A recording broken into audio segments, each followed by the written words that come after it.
Expert ইঞ্জিনিয়ারদের দক্ষ হাতে দেশের মানুষকে প্রতিদিন সুরক্ষিত রাখার প্রত্যয় নিয়ে এলো সেফ সার্কিট ব্রেকার।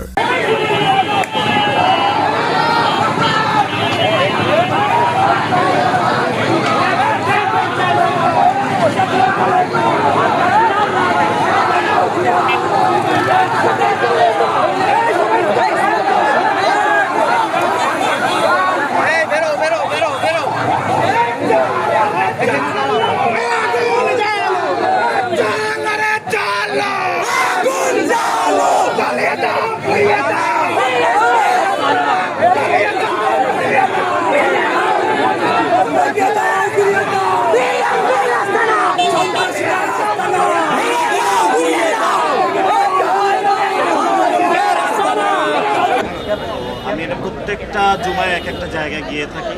তো আমরা মসজিদ থেকে যখনই বের হওয়ার পরে আইনমন্ত্রী আসাদুজ্জামানের সন্ত্রাসী বাহিনী এখানে যে নেতৃত্ব দিয়ে থাকে আব্দুল মজিদ চাঁদাবাদ সন্ত্রাসের জনক, এবং এখানে ইসলামী বিশ্ববিদ্যালয়ের ছাত্র দল এর যিনি সভাপতি আছেন তার নেতৃত্বে অকিস্টিক বিভিন্ন যে দেশীয় অস্ত্র নিয়ে আমাদের উপরে তারা হামলা করে।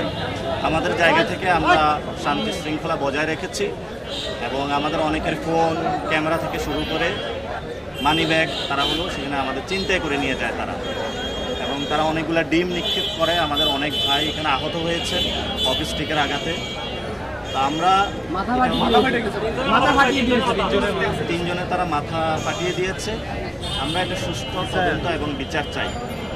যিনি আইনমন্ত্রী দেশের, সেখানে তার এলাকায় যদি এই ধরনের আইন শৃঙ্খলার অবনতি হয়, সেই জায়গা থেকে আমরা মনে করি যে আইনমন্ত্রী তার জায়গায় থাকতে পারে না।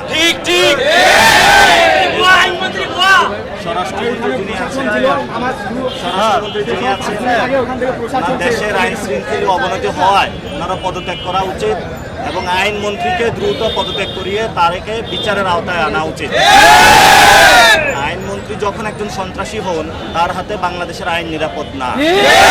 ওনার হাত দিয়ে জুলাই সংস্কারের যে আমাদের আইনগুলা হয়েছিল সেগুলো কিন্তু প্রত্যেকটা আইন রহিত করা হয়েছে তার হাত দিয়েই। এই জন্য যতদিন এই আইনমন্ত্রী থাকবে ততদিন বাংলাদেশের সংস্কার এবং আইন নিরাপদ নয়। আমরা অতি দ্রুত তার এবং গুন্ডা পান্ডা বাহিনী যারা এখানে অ্যাটাক করেছে আমাদের উপর হকি স্টিক দিয়ে, তাদের আমরা বিচার চাচ্ছি। স্বরাষ্ট্রমন্ত্রী হয়তো এটা বিচার করবেন, অথবা আমরা ঢাকা স্বরাষ্ট্রমন্ত্রীকে ঘেরাও দিব। এটার আমরা বিচার নিয়ে ছাড়বো ইনশাআল্লাহ।